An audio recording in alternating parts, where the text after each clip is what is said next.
The history of the family with regard to FAP, well, as far as my knowledge is concerned, goes back to my grandparents. While they didn't suffer, they had cousins who developed colon cancer, and no one knew why or the reason. I have two siblings. Of the three of us, I was the only one that developed FAP. And I basically went through the normal procedure at the time. Here we have a father who is affected with a genetic disease, and essentially every cell in his body is affected by this disease, and it's called FAP, or familial adenomatous polyposis. He was at 100% risk of getting colorectal cancer, and he gets married, and he winds up having 3 beautiful daughters. If the parent has it, there's a 50-50 chance that your children would develop FAP. Allison, when she reached puberty, started developing some kind of symptoms of bleeding. That's when Allison went and got tested, and it turned out that yes, in fact, she did have FAP, and she had several polyps. I remember about 13 years ago when I came here for the first time to try to decide where I was going to have my first surgery. I met with Dr. Milsom, and he could do what other doctors said was going to be 2 surgeries, an 8-inch incision.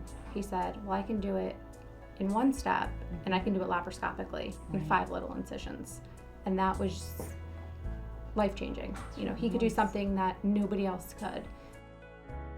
We were pioneering a laparoscopic type of approach for this extensive surgery that's required for familial polyposis. We were very, very happy, and we thought, we got through this, things are okay, we'll move forward. Until Nicole then was tested and developed it, and then Krista was tested, and Dr. Schnoll had to break the news to us that, you know, Krista too had FAP, would undergo the same type of surgeries that her sisters and her father had. We met Dr. Sonoda, who then did that surgery for my sisters. All 3 girls underwent a very large operation at about the age of 15, during a really vulnerable time of their life.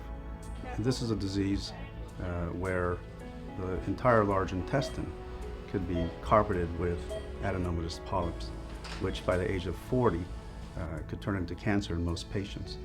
And so I was involved in the surgical care of Nikki and Krista. When I went in for my surgery, just going in knowing that I sat with my sister, I watched her go through it, I kind of knew what to expect.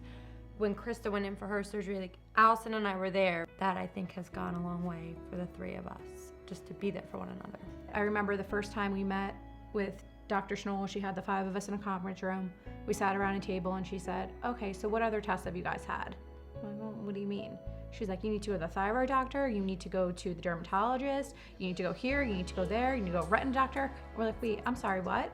And she's like, there's all these other things that with your disease, you should be monitoring.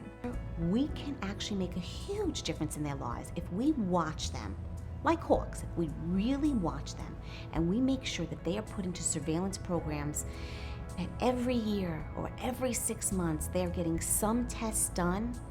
They will lead normal lives. Dr. Schnoll in particular has allowed my daughters to feel as if, as long as they follow her rules, her procedures, things will work out well. And God bless her, because she has kept to her word, and these girls will remind me all the time, Mom, it's time for my scopes. We have to go to New York Presbyterian for their checkup and screenings. Krista and I went, so we had our scopes the same day. We were all just, you know, kind of chatting afterwards, and she had everything down. It was so nice because she knew exactly like what Krista had the last time, was able to compare it, had us that relationship with just Krista, and then was able to go right over to me, had that.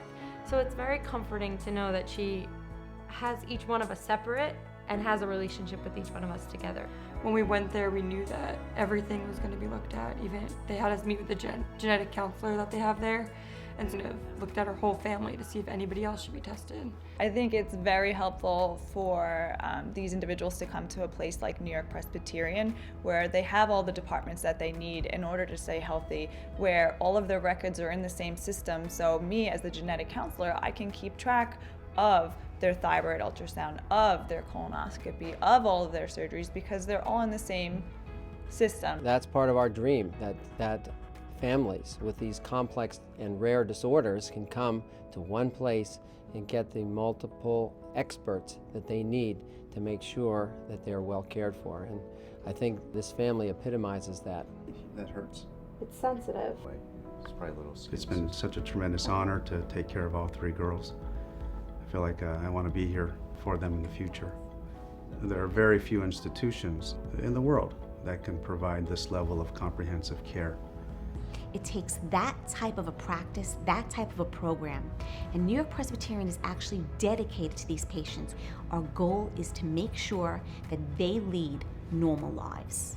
So for us, it just feels we go there and it's safe. We know that everything's going to be taken care of, and you can kind of just trust them to take care of your health care. So I think it's kind of given us Comfort. and assurance that, you know, we can lead a normal life, whereas before, I don't know if I thought that was possible. I'm sure people were dropping dead in my family for no apparent reason for generations. And now there's a policy, there are procedures, there's a place we can go that really does do miraculous things. All of these things are, for lack of a better term, a miracle.